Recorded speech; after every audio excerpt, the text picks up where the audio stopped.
Lenora. Lenora is different from others. Years of perfect stitching experience. Lenora linen, cotton cloth and stitching. Pandikad Road, Vandoor. അവസാന മൃതദേഹം കണ്ടെടുക്കും വരെ ചാലിയാറിൽ തിരച്ചിൽ നടത്തുമെന്ന് കൃഷി വകുപ്പ് മന്ത്രി പി പ്രസാദ്. മുണ്ടക്കൈ ഉരുൾപൊട്ടൽ ദുരന്തത്തിൽ ചാലിയാർ പുഴയിൽ നിന്ന് കൂടുതൽ മൃതദേഹങ്ങൾ കണ്ടെടുത്ത മുണ്ടേരി ഇരുട്ടുകുത്തിയിൽ സന്ദർശനം നടത്തിയ ശേഷം മാധ്യമപ്രവർത്തകരോട് സംസാരിക്കുകയായിരുന്നു മന്ത്രി. മൃതദേഹങ്ങൾ കണ്ടെത്തുന്നതിന് സാധ്യമായ എല്ലാ സംവിധാനങ്ങളും സ്വീകരിക്കും. 2 ഹെലികോപ്റ്ററുകൾ തിരച്ചിലിനായി ഏർപ്പാടാക്കിയിട്ടുണ്ട്. Navy, NDRF, thunderbolt, police, fire force, വനം വകുപ്പ് എന്നിവരടങ്ങിയ സംഘം ചോപ്പറിൽ സൂചിപ്പാറ വെള്ളച്ചാട്ടത്തിന്റെ ഭാഗത്തിറങ്ങി പരിശോധന നടത്തും. നേവിയുടെ സഹായത്തോടെ ചാലിയാറിന്റെ ഇരുകരകളിലും വിശദമായ തിരച്ചിൽ അടുത്ത ദിവസങ്ങളിൽ തുടരും. വനത്തിനുള്ളിലേക്ക് കടന്ന് കൂടുതൽ പരിശോധനകളും നടത്തും. മണ്ണിനടിയിൽ പുതിഞ്ഞുകിടക്കുന്ന മൃതദേഹങ്ങൾ കണ്ടെടുക്കുന്നതിന് പ്രത്യേക പരിശീലനം നേടിയ നായ്ക്കളുടെ സേവനം കൂടി ഏർപ്പെടുത്തിയിട്ടുണ്ട്. ഒഴുകിയെത്തിയ ശരീരഭാഗങ്ങൾ പലതും ഇപ്പോൾ അഴുകിയ അവസ്ഥയിലാണ് ലഭിക്കുന്നത്. അതിനാൽ പ്രോട്ടോകോൾ അനുസരിച്ച് DNA സാമ്പിൾ ശേഖരിച്ച് ഇവിടെ തന്നെ സംസ്കരിക്കാനുള്ള നടപടി സ്വീകരിക്കും. ഏറ്റെടുക്കാൻ ആളില്ലാത്തതും തിരിച്ചറിയാത്തതുമായ മൃതദേഹങ്ങളും ഭാഗങ്ങളും ഈ രീതിയിൽ സംസ്കരിക്കാനുള്ള നടപടികൾ തദ്ദേശ സ്വയംഭരണ സ്ഥാപനങ്ങൾ സ്വീകരിക്കണം. ഇതിനായി ജില്ലാ കളക്ടറെ ചുമതലപ്പെടുത്തിയിട്ടുണ്ട്.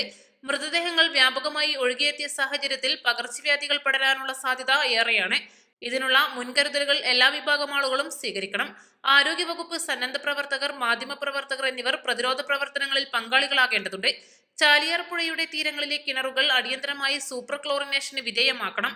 പുഴയുടെ തീരങ്ങളിലെ കിണറുകളിൽ നിന്നും കുടിവെള്ളം ഉപയോഗിക്കുന്നവർ വെള്ളം മലിനമല്ലെന്ന് ഉറപ്പുവരുത്തിയ ശേഷം മാത്രമേ ഉപയോഗിക്കാവൂ. മറിച്ച് മറ്റെവിടെ നിന്നെങ്കിലും ശുദ്ധജലം എത്തിച്ച് ഉപയോഗിക്കാനുള്ള നടപടി സ്വീകരിക്കണമെന്ന് ബന്ധപ്പെട്ടവർക്ക് നിർദ്ദേശം നൽകിയതായും മന്ത്രി അറിയിച്ചു. കിണറുകൾ സൂപ്പർ ക്ലോറിനേഷൻ അടിയന്തരമായി നടപ്പിലാക്കണമെന്ന് നിർദ്ദേശം കൊടുത്തിട്ടുണ്ട്. ആരോഗ്യ പ്രവർത്തകർ, തദ്ദേശ സ്വയംഭരണ സ്ഥാപനങ്ങളുടെ പ്രതിനിധികൾ എല്ലാവരെയും സമീപിച്ച് വിവരം പറയണം. അതെന്തെങ്കിലും തരത്തിൽ സൂപ്പർ ക്ലോറിനേഷൻ ആർക്കെങ്കിലും ബുദ്ധിമുട്ടുണ്ടാവുന്നുണ്ട് എങ്കിൽ അത് നമ്മൾ കൂടി ബന്ധപ്പെട്ടുകൊണ്ട് അത് പരിഹരിക്കുന്ന പരിപാടിയുണ്ട്. ചാലിയാറിലെ വെള്ളം കുടിവെള്ളമായിട്ട് ഉപയോഗിക്കുന്ന ഒരു സാഹചര്യമുണ്ട്. ആ വെള്ളം നല്ലവണ്ണം അത് പ്യൂരിഫൈ ചെയ്യേണ്ടത് അത്യന്താപേക്ഷിതമാണ്.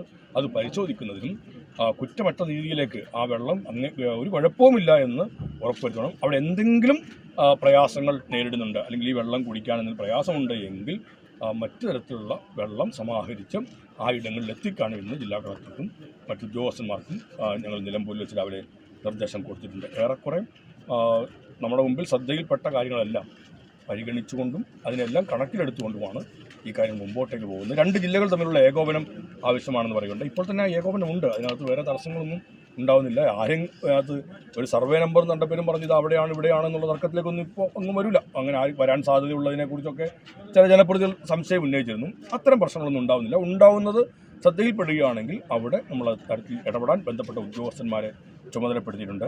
കഴിഞ്ഞ 4 ദിവസമായി ചാലിയാർ പുഴയിൽ രക്ഷാപ്രവർത്തനം നടത്തി മൃതദേഹങ്ങൾ കണ്ടെത്തിയ ERF, അഗ്നിശമന സേന, സന്നദ്ധ സംഘടനാ പ്രവർത്തകർ, നാട്ടുകാർ എന്നിവരെ മന്ത്രി പ്രത്യേകം അഭിനന്ദിച്ചു.